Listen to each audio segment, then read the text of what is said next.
Hi, guys. Welcome to the Metabolic Health Doctors channel. And I am so happy you're here.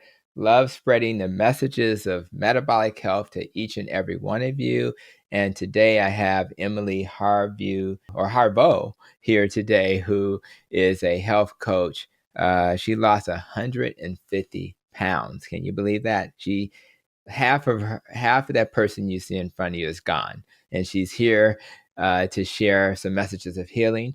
She was a guest on Protecting Your Nest podcast as well, and I met her on the set of the Reverse Carnivore documentary in Costa Rica. She's a fan of intermittent fasting. She's a fan of carnivore, and I wanted to bring a concept that you may not be aware of, and it's called crowding out. And I wanted to bring that concept to you because we're all on a journey. We're trying to learn different ways to heal. And Emily, I would love for you to explain what exactly is crowding out. Why do we need to know about it? And why is it maybe a better way to approach how we eat? Absolutely. So in my specific case, I'm going to speak to carnivore. That has been my healing modality. I'm a meat-based eater. I support, anybody that's making changes and getting the processed food out of their life, they are improving. So you can use this to apply to just your best nutritional foods, whatever it is Okay. that you're focused on. So to me, we're coming from this background of restriction when we're trying to improve our health, maybe lower our body fat percent, get our inflammation down. Our first and initial concept is to eat less and exercise more. And we're trying to come into this from a perspective that is actually very, very focused on deprivation Mm-hmm. and going less than, being less than, weighing less than, eating less than.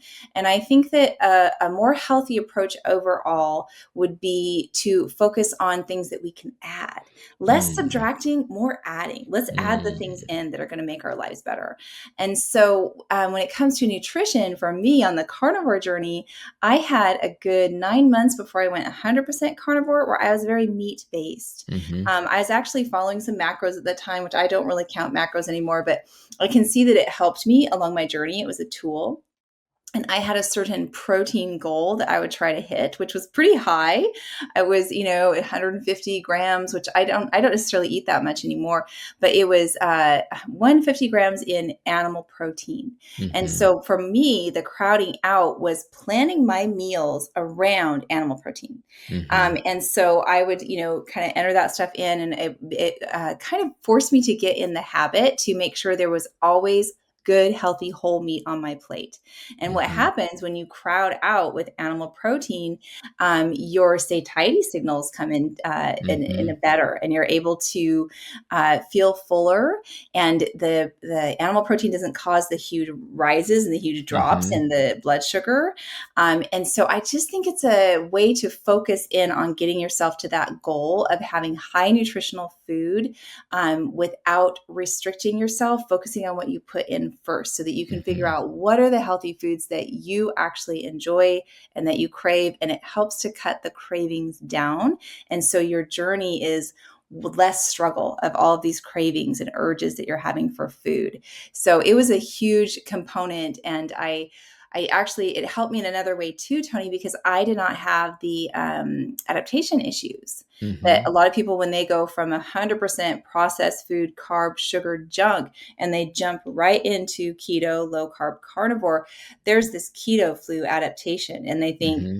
this isn't for me. This doesn't Mm-hmm. work for me. Right. And this is another way that it sort of curtails that whole transition issue, and it gets your body used to the good food as you can taper down the old foods and take them one at a time. Take grains out first, for example.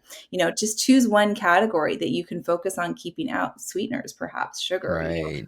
and then crowd out with the healthy foods. And it just tends to set you up for more success and more of a lifetime approach, because that's whatever you're doing, you have to be able to keep doing it or else That's you'll right. get sick again. That's And right. yeah. So I think setting up those steps for realistic maintenance protocols, because the journey of getting your health back in perspective to the long-term maintenance journey is actually quite small.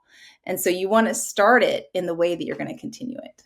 I like it. I don't want to live a life of lack or feeling like I'm not having the things that I want. And I think when I talk to patients, that's a huge issue.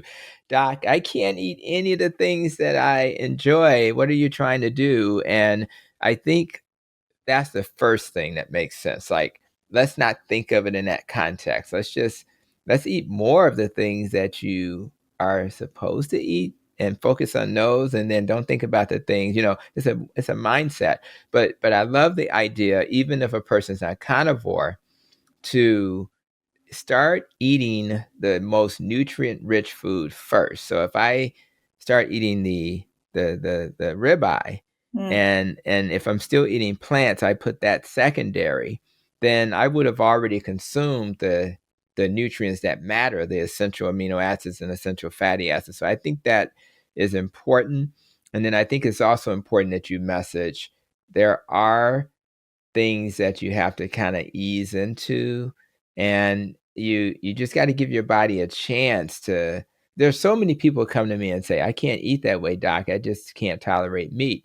Well, maybe you're just not making enough acid, and we can address that over time. So I think just those little nuggets of information, and what I try to do as a doctor is, here is what to expect, and if they know what's coming, they may find themselves doing much better. So I really appreciate those insights, Emily. I absolutely encourage anybody checking out this video to check out the episode we did together for the Protecting Your Nest podcast, where Emily shares even more about her journey with intermittent fasting, carnivore, and the community that she uses to support that journey. If you enjoyed this video, like and subscribe. And until the next video, continue to be safe, be well, and continue to protect your nest.